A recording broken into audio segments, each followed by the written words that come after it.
wait, hold on. I'm gonna introduce. Okay. Yeah, why don't you do that? All right. First of all, IndiePower TV rocks. I'm Beebs. I'm E-Money. Love Lady. I'm Paul. Dave Wade. We're Beebs and her money makers, band of superheroes all the way from Orlando, Florida, traveling around Warped Tour 2013, spreading positivity and love and good vibes, the message of just doing your own thing, being weird and owning it. And that's what we're here to do. So you basically bring them party to the stage every day? Every day, party, every day. Every hour. Doesn't matter, morning, afternoon, night, 11 a.m. 11 a.m., doesn't matter. 45. We're raging. Right now we are. We're partying right So now. was that the common bond that brought everybody to this? Is people like to have a good time and? Well, the common bond, I think that, yeah, I mean, obviously we all love to perform, and I think mostly that we all just agree that we love making music together, and our music is not only, I mean, we're trying to spread a message of positivity and love, but that's the message we feel when we play music together. So that's why it's so important for us to spread that vibe. Like, we all have the most fun every day. Just, life's hard, but if you got good friends around you to make good music with and feel good and try to release that back into the universe, it's never a bad day. Great.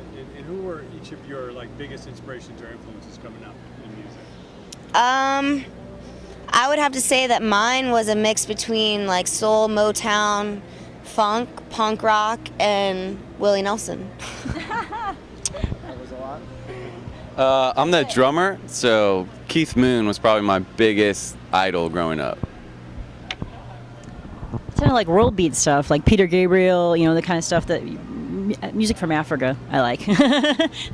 I don't know, mine's more the ska background with Sublime, and then also funk, James Brown, P-Funk, all the good stuff on bass to get those funky bass lines. Okay. Yes. I grew up with old school hip hop, Tribe Called Quest, Gang Starr, those kind of things. I'm all about the 90s and late 60s music. All of it, basically. All of it. So it sounds like a big.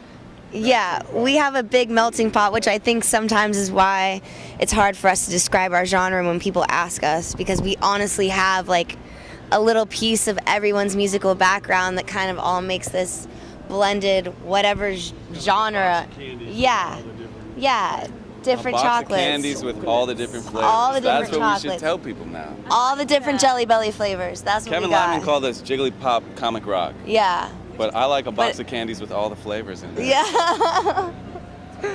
So yeah. Great.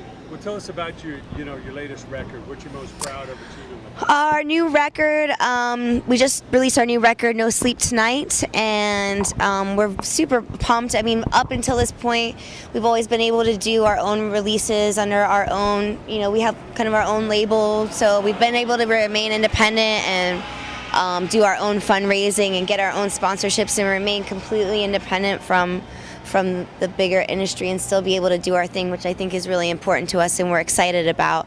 We also released a new music video for our single off our new album called Jumpin' that we partnered with Ripley's Believe It or Not to do. We shot it inside Ripley's Believe It or Not, and they also sponsored us for the Warped Tour, so it's been pretty fun partnership because Ripley's... Yeah, Ripley's... How'd you sign to Ripley's? Well, we had played an anniversary party for them in Orlando, and that's where their main headquarters is, and we fell in love with them and they fell in love with us, and I think it was really easy because both of our messages are very similar.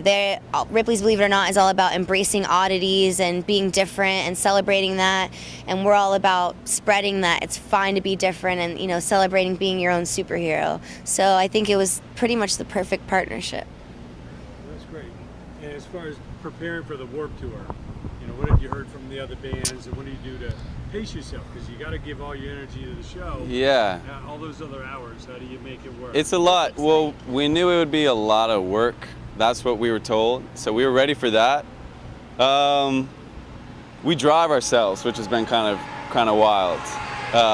We switch off. We have 7 people driving, but at the end of the day, everybody's tired. So that's probably been the biggest challenge that we didn't really foresee being difficult. But everything else, we knew this was going to be hard. We knew it was going to be hot. We're from Florida, which is always hot. So we're sort of conditioned to this. This is actually a really nice day for us. This is a nice This day. is beautiful, like, I because sweat it's 75% not less sticky. today. Yeah. Right. In Florida, you step right outside and you're just wet. And Just here, warn all these Cali kids when they go to the heat. exactly, they're gonna be suffering, and we live in that. We live in the heat. Yeah. So It's like who left the oven door on? yeah. Yeah, the only sponsorship Florida we did. forgot to get was 5-hour energy drinks. Yeah, or Folgers would have been cool or something. Like any caffeinated hyperspeed. But other than that, I do feel like we were pretty prepared. It's been going pretty smooth. Yeah. Let's go down the line. Give us a little tip and advice to that new young musician, artist, writer, somebody coming up today that really wants to do what you guys do, you know? It's their dream to entertain. The best piece of advice I can give is you are what you eat with music. Listen to as many different types of music as you possibly can. It'll only do anything but improve you. Learn as many songs as you can too, different styles. Play with different people. The more people you play with, the better you'll get. Play with people who are better than you too. That'll always improve your, if you find yourself, in the room and you're the best musician, it's time to move on and play with some better people. You'll learn a lot. It's the best piece of advice I can give. That was like 4 pieces of advice. That was really good though. That was great. I don't know. Pass on. But once you've honed your musical skills and you feel really confident in yourself as a musician, I think one of the best things you can do is then focus on how you're doing on stage, how you're interacting with the crowd on stage. Just put as much happiness and joy into your performance as you can, because that's super contagious. If you're having as much fun as you can possibly have on stage, and maybe you play a wrong note or something like that, nobody's going to care because they're having so much fun with you, and that's my advice. I would say all that, and then also, I guess just believe in yourself, because anybody has just as good a chance as you, so you can do it, man. It's really not that hard. It's easy. Just believe. And once you've honed your musical talent and you're stage performing and you're just crushing it and believing in yourself, stay on top of the business. Like, don't rely. The music industry right now has changed so much. The old music model doesn't. With iTunes and YouTube, you wanted a record label before because you needed distribution. Now you can literally upload your song and in 1 minute it's available to everyone in the world. So, just know the business and know that, be as independent as you can, because if you really believe in yourself and you really, really want it, you're going to push your product and your brand and your music more than anybody else. And if you can develop a good team behind you to just do that, you're good. And you got to eat, sleep, and breathe it. It can't be like, if you want to be a touring musician, you can't just I'll play on the weekends, that's cool, whatever. You got to live it every day. You got to eat, sleep, and breathe what your passion is. So If it's not fun, then it's not worth it. And practice makes perfect. That's pretty much it. Yes, perfect practice does make perfect. And keep practicing, because you'll probably never get perfect.